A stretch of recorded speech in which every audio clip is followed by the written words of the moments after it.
Bonjour les enfants. J'ai retrouvé chez moi un livre documentaire. Son titre est très évocateur, Les tricheurs. Mais cette fois, il nous fait découvrir des tricheurs, mais un peu particuliers parce que ce sont des animaux. Et l'illustration sur la couverture du livre en est un bel exemple. Vous voyez, l'auteur a choisi la rainette verte. La rainette verte, effectivement, elle triche. Mais comment, me direz-vous? Au milieu des feuillages, elle peut changer de couleur et adopte tous les tons nuancés de la végétation ambiante. Et pourquoi fait-elle ça? Tout simplement parce qu'elle veut passer inaperçue pour se protéger, entre autres. Et un peu comme si elle jouait à cache-cache avec nous. J'ai feuilleté ensuite le livre et j'ai retrouvé deux autres animaux de chez nous et que vous connaissez bien. Mais le titre de l'article, c'est, vous voyez, là, le tricheur n'attend pas le nombre des années. Le titre est un indice. Et il nous dit qu'il va nous parler de bébés animaux, de petits, les bébés de la forêt en fait.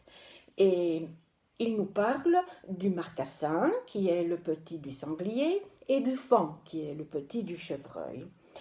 Et bon, je me suis dit, tiens, je vais découvrir pourquoi et comment il triche. Et là, je suis retournée vers l'article et je l'ai lu. Qu'est-ce qu'il dit, cet auteur? Certains très jeunes animaux sont, dès leur naissance, prêts à marcher, à voir, à gambader même. Mais ceci n'exclut pas leur extrême fragilité. La nature leur donne, heureusement, le plus souvent, de bons moyens de protection. C'est leur pelage même qui préservera l'incognito des bébés de la forêt. Ainsi en est-il chez nous, des marcassins et des faons, aux jolies rayures ou éclaboussures claires. Lorsque ces jeunes se blottissent parmi les buissons, leur robe se confond entièrement avec les taches d'ombre et de lumière du soleil, jouant avec le feuillage. Plus tard, on sait, mouchetures et rayes disparaîtront, elles ne seront plus utiles. Bon, ici, je ne sais pas si vous allez voir, parce qu'effectivement, ils sont bien cachés. Là, vous voyez, c'est le marcassin. On aperçoit quand même les rayures sur son corps. Et là, vous voyez, c'est le faon, le petit du chevreuil. Et que dit-on du faon? On dit, les petits fauns du chevreuil porteront pendant les premiers mois ces taches qui les protègent si bien de la vue des prédateurs. Et des prédateurs, je vous assure, il y en a quand même quelques-uns. Les chats sauvages, les renards, des loups, des lynx ou des grands rapaces. Mais si je poursuis ma lecture, il y a d'autres petits dans la nature qui montrent aussi ces marques de jeune âge, telles que le petit du puma.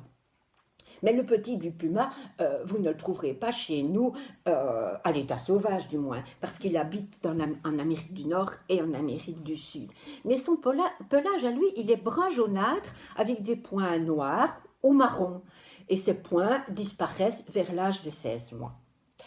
Bon, maintenant, ce qu'il faut savoir aussi, c'est que la tricherie chez les animaux, ce que nous appelons tricherie, se révèlent aussi sous d'autres formes. Ils adoptent une stratégie pour se protéger, mais on parle alors de mimétisme. Qu'est-ce que le mimétisme? C'est une propriété que possèdent certaines espèces animales. Ils se rendent semblables par leur apparence, au milieu environnant dans lequel ils se trouvent, ou parfois même semblables à une autre espèce. Et tout de suite, si je pense mimétisme, moi, je vois le caméléon, par exemple, ou cette espèce de papillon, quand il est posé et les ailes pliées, qui ressemble vraiment à une feuille morte. Et plus encore, tout de suite, ce qui me vient en tête, c'est le phasme. Le phasme bâton, il ressemble à une toute fine branche. Et je vous assure, si vous avez des phasmes dans un terrarium, il faut beaucoup de patience pour le voir et le retrouver et l'identifier. Mais ça, c'est une autre histoire. Je vais vous laisser, il me reste une chose à faire, c'est vous dire au revoir, à bientôt.